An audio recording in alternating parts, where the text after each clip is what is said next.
coming up, and wondering if that is something that you guys, if that's an area that you want to focus on in terms of like turnout for South Asian communities. Absolutely. So these things will definitely help, right? One, if you know where the people are, and we need to help them. And if this is a template, I don't want to be too focused on just census and throw it away, right? If we have a strategy that can be replicated to the next thing coming up and the next year, right? We need to refine it. It's not like we just create once and then it will never need to be, it will evolve. But if you have a template, then definitely, we won't be there telling who to vote for, No. but we will make sure people are registered and they go out and vote. That's what we can do. We cannot do a political revolution. Definitely yes. Cool. Any last comments before we get on stage? I also want to add that while we say South Asian right now, it's really everybody. We started with South Asian because that's what we are, but as we went out in the community, more and more other organizations are joining us and helping out. So it's really everybody. Yes. So very good point. Our festival is called Colors of South Asia, and say Snohomish County Executive attends that along with 30 or so elected officials. And the question came about because in King County we have a lot of events. They said, why don't we call it Colors of Snohomish County? And get more people involved, and we're definitely getting to that stage. But as business students or MBA students, you know, you don't want to scale out too fast and not be able to perform.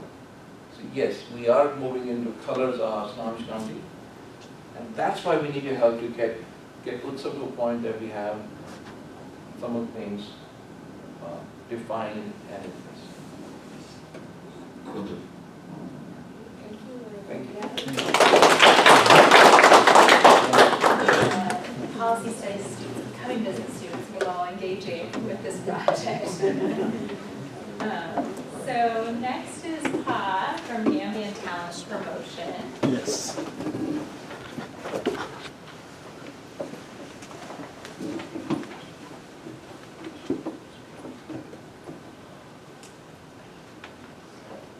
Nangeen def.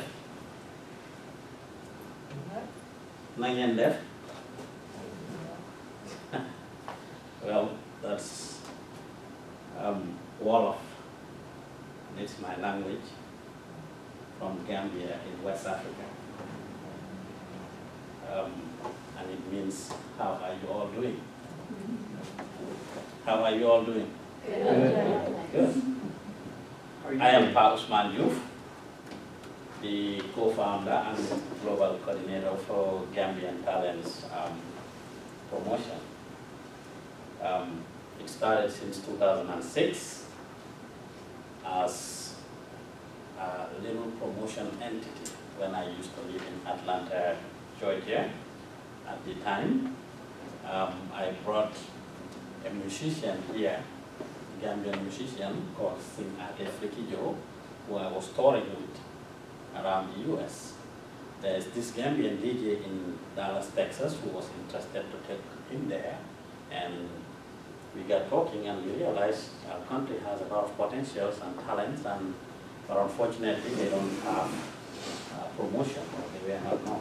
Those were the days when there was nothing like social media and stuff. And there were a lot of Gambians here in the United States. So we needed the people over here in other parts of the world to have access to Gambian music, Gambian movies and stuff. So we decided, why don't we create something? He was a web developer and he could build a website. I was promoting artists and I had access to all their resources, music albums, artwork and different videos and stuff. So I could get the resources. He could build a website. That is how it all started. I mean, from an online blog where we just posted basic biographic information and etc. It later grew. From the blog, we added the online radio, and then now, of course, we have an online television as well. This is how it all started. Gambia, of course, is a small country in West Africa, about 2 million people. It's surrounded on the 3 sides by Senegal, if we are here about Senegal, if we're out of Senegal, and on the 1 side by the Atlantic Ocean. So it's a very small country. We do a lot of things with Senegal. As far as our culture is concerned, the same food, the same people, the same languages and everything. So we have 3 presidents. We were colonized by Great Britain, and we have 3 presidents so far. The second president was mostly considered to be a dictator who served the country for 22 years. He was voted out in 2016. And after that, of course, a lot of us who are here who were doing media, we are somewhat not very seen as people who, we were considered enemies of the state to a great extent. So a lot of us in the diaspora did not do a lot back home. Right after he was voted out, I went to Gambia for the first time, and I was able to open Gambian Talents Promotion office there. It may sound like a long history, but I'm giving you background of how it happened. So we are fully registered in Gambia, doing a lot of things. We have a media house there, training a lot of young people for free of charge. The past 2 or 3 years, we have hired about 15 young people who are actually full-time working for us. We are training them. Hardly does a week pass without us having about 100 people coming to apply. The young people finish school, they don't have high school, they don't have access to employment, don't have money to pay for college. We are training them free of charge in the area of multimedia.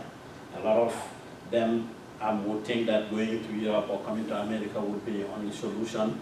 So we are discouraging a lot of that. We have a lot of our youth dying in the Mediterranean Sea. A lot of you might have been seeing those in the news. So we are trying to suppress illegal or irregular migration by providing employment for people interested in multimedia, from graphic design, web design, journalism, etc., etc. And some of the people we train are actually working with a lot of local and online media houses in Gambia. We've trained people who are working with a lot of online media houses and local media houses in Gambia, which we are very proud of. Another thing we do as far as Gambia, she asked me earlier to give a little background of some of those things before I come to this Washington chapter. We gotta use clothes, use electronics, cooking materials and stuff. Obviously, we are one of the underdeveloped countries, and a lot of people need these things. Myself, you, anybody here, we may have access to some resources that we don't use a lot. Or once we use it once, twice, they may not be very useful again. Our clothes, we overgrow them and everything. I have kids, once they put on some clothes once, twice, 3 times, they're not able to use it again. They are toys. We gather all of these things, and into Gambia, they are very helpful. We use it to help a lot of needy families. People who have a lot of medical complications. Our health systems are not, don't have a lot of facilities like here. We gather a lot of stuff. I heard Arul said that they used to do a lot of those things, gather stuff here and send it back home. We do a lot of that as well, but of course we have that similarity. Noticing that here is home, of course in 2017, we decided that we need to also bring some of those things here. We live in the United States, we are doing a lot of things back home. Why don't we register here?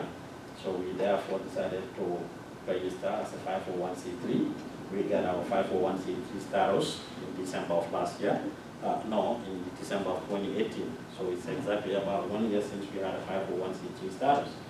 What we started with is doing a lot of networking. Trying to gather resources and partnerships. And of course, that is how we became part of the census. We met all these beautiful people. Through this Snohomish County and all of that. So the census is very important to us. We organize a lot of activities for our women and children. They're very important to us. We organize an annual back to school activity for our Gambian kids. I have kids here, 3 of them. Other people have kids. We have a back to school program where we give them school supplies and backpacks, organize different activities for our kids. They get together to mingle. We teach them about our culture, our tradition, and tell them Gambia and what we are all about, to have access to either food and internet. If you all have kids, you'll be invited in the summer. We normally do it in the weekend.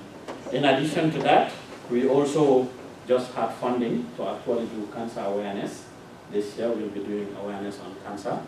I mean, because we lost about 3 or 4 of our women to cancer last year. And it's very important. So basically, because we started off as a media, information we know is very key and important. And as a result, we actually want to, in addition to promoting Gambian culture and tradition in the state here, we also want to connect with the local communities and also raise awareness, because we believe if the people are informed and educated, they'll be able to make an informed decision about their lives and livelihood. I guess we all agree about that.